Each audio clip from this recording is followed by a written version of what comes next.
Hello friends, ఈరోజు మనకి గతంలో 3 years బ్యాక్ తీసుకున్న కస్టమర్ అయితే షోరూమ్కి రావడం జరిగింది. ఈయనైతే మనకి నిడదవోలు నుంచి వచ్చారు. ఈ కస్టమర్ ఈయనైతే నిడదవోలు దగ్గర దారవారం నుంచి వచ్చారు. ఈయనైతే గతంలో మన దగ్గర 2 HP ఫ్లోర్ మిల్ తీసుకున్నారు సార్.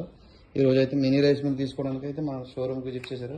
ఆయన తీసుకొచ్చిన ధాన్యాన్ని అయితే మనం రైస్గా మార్చడం జరిగింది. మినీ రైస్ మిల్ యూట్యూబ్లో వీడియోలో చూడడం కాకుండా డైరెక్ట్గా చూద్దాం అనే ఉద్దేశంతో మళ్ళీ ధాన్యం తీసుకొస్తే ఈరోజు ఆడడం అయితే మనకి ఈ ఓల్డ్ కస్టమర్ని అడిగి సార్ తెలుసుకుందాం. ఈయన తీసుకుని ఎంతకాలం అయింది, ద్వారా మిల్లు ద్వారా ఎలా ఉపాధి పొందారో ఒకసారి సార్ అడుగుతాం. సార్ మీ పేరేం పేరండి?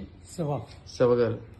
మీరు మన దగ్గర మినీ రైస్ మిల్ తీసుకుని ఎంతకాలం అయిందండి? 3 సంవత్సరాలు అయింది. మీకు ఎలా ఉందండి? మిషన్లు ఎన్ని తీసుకున్నారు? 2 అండి 1? 2 మిషన్లు తీసుకున్నారు. ఎలా ఉందండి రైస్ మిల్? మనది సరుకు అర్థాలు ఉంటే సూపర్ వస్తుందంటారు.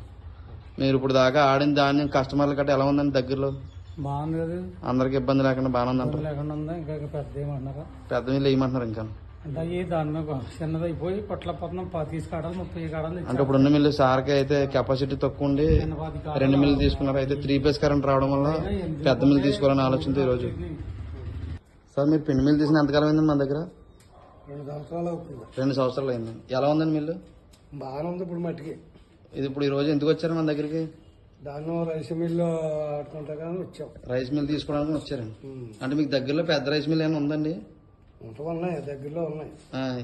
కానీ మనం ఇంట్లో ఆడించుకోవాలని మట్టికాళ్ళు అంటే ఒకరికి వెళ్ళకుండా చిన్న మిల్లు పెట్టుకుని ఆడదామని చెప్పి, అంటే 10 కేజీలు తెచ్చిన బస్తా తెచ్చిన ఆడాలని ఉద్దేశంతో ఈ మిల్లు తీసుకెళ్దాం వచ్చారు. ఇప్పుడు మీకు ధాన్యం తీసుకొచ్చారా? మీరు ధాన్యం వేస్తే రైస్ ఎలా వచ్చిందండి?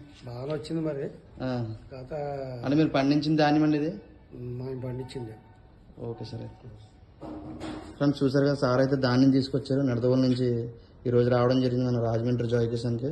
సార్కి ధాన్యం వేస్తే రైస్ అయితే ఈ విధంగా వచ్చింది మనకి. ఇలా మీ ధాన్యం పండించిన ధాన్యం కాకుండా కస్టమర్ తీసుకొచ్చిన ధాన్యం కూడా ఈ మినీ రైస్ మిల్ ఆడుతూ రోజుకు ఒక 10-15 బస్తాలు ఆడుకునే ఉద్దేశం ఉన్నా, మీరు కొత్తగా బిజినెస్ స్టార్ట్ చేయాలనుకుంటే ఈ మినీ రైస్ మిల్ తీసుకుని మీ గ్రామంలో మీరే ఉపాధి పొంది ఒక రైస్ మిల్ యజమానిగా ఉండొచ్చు. కావాల్సిన వారు సంప్రదించండి. జాయ్ కిసాన్ రాజమండ్రి.